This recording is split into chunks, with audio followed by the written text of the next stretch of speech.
Now You See Me, which I'm sure you've seen the adverts. Have you seen the adverts and Yes, the posters? with lots of famous movie stars looking upwards. That's right. Yes, that is in fact what the poster is. It's a lot of famous movies. Again, not unlike the Adjustment Bureau, at least the primary poster of the Adjustment Bureau, not the second one. So, the story is a disparate group. 4 magicians and street hucksters are brought together by a mysterious figure who takes them from what look like very lowly origins, turns them into superstars. They become the 4 Horsemen, the biggest magic show in town. Their show is huge, spectacular, and criminal. Tonight, we are going to rob a bank.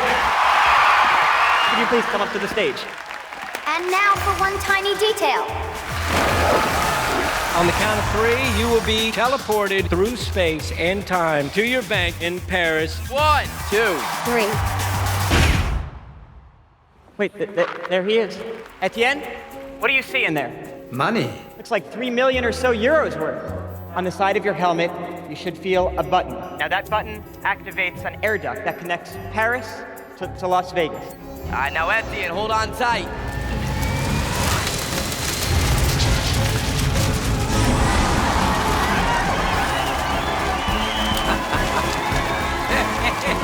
Thank you, Etienne. Thank you, everyone. We are the 4 Horsemen. And good night! Good night!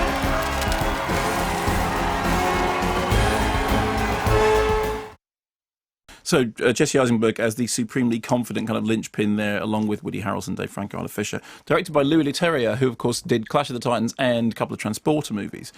The screenplay credits include Ed Solomon, Boaz Yakin, so Bill and Ted, Prince of Persia. Although, of course, in the background of all of this are the Nolan brothers, Chris and Jonathan Nolan, because whatever else it does, the big thing with Now You See Me is that it does look like the Prestige light, or, if one was to be meaner, the Prestige for stupid people.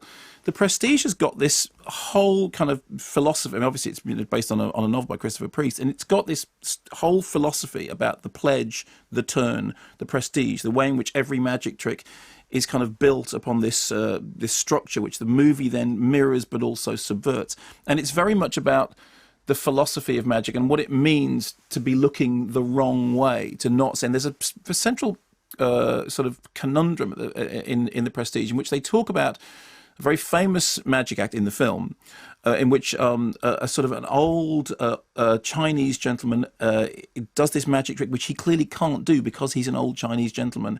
And then the reveal is he's not. Actually, the magic trick is happening off screen. He's actually a very lithe young man who's been acting this role off stage for the whole of his life. And the film sort of therefore indicates that the real magic is happening somewhere else. Now, at the very beginning of Now You See Me, there's a card trick which is performed in which the guy flicks through a deck of cards, and you see the deck of cards on screen, and he says, pick a card. And you do. In your mind, you pick a card, and the movie knows that you've picked that card. It's a editing where I've seen real magicians do it, but anyway, it's very well done. It's a proper piece of magic. You see a series of things flash past your face, and somehow one of them is pushed towards you. And do we all pick the right one? Yeah, certainly everyone who I know has seen it says the same. I mean, don't check it on the IMDb to find out what the card is, because that'll sort of spoil it. But it is, what's lovely is it is a proper piece of magic, and you think, oh great, this is going to have that real sense of magic. Then what happens is it kind of, after a rather nice first act in which you see them all being brought together, they're all doing their own sort of streetwise thing, they're brought together and they become this great big act. And then it kind of descends into being a Louis Leterrier action movie in which the CGI takes over, in which the labyrinthine plot twists start to completely consume the drama, and it forgets that actually the real bit of magic was this little moment at the beginning.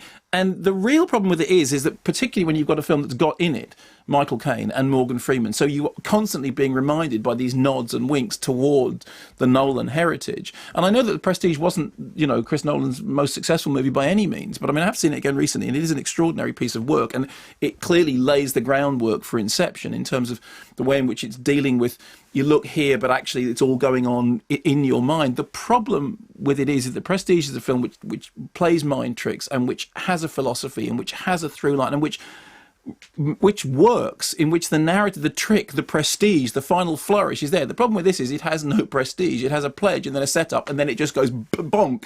And then there's loads of sort of CGI and loads of running around, and the next thing you know, it's car chases and it's explosions and it's running and it's jumping and somebody going through it and there, and then and you're going, well, the shame is, if I just thought I was coming to see a running, jumping, car crashing movie, that would have been one thing. But you sort of teased me at the beginning by showing me this thing with the deck of cards and by reminding me constantly of The Prestige.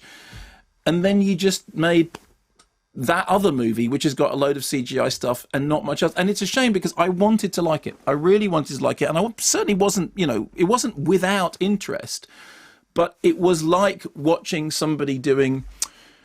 It was like hearing a sort of a manufactured boy band do a cover version of a song you really, really liked, but they'd taken all the edges of it off and put a Stock Aitken and Waterman beatbox underneath it, and it was just everything played at the same level. It didn't have any integrity. It didn't have any character. It was, in the end, a piece of multiplex fluff. And fine, that's what it is.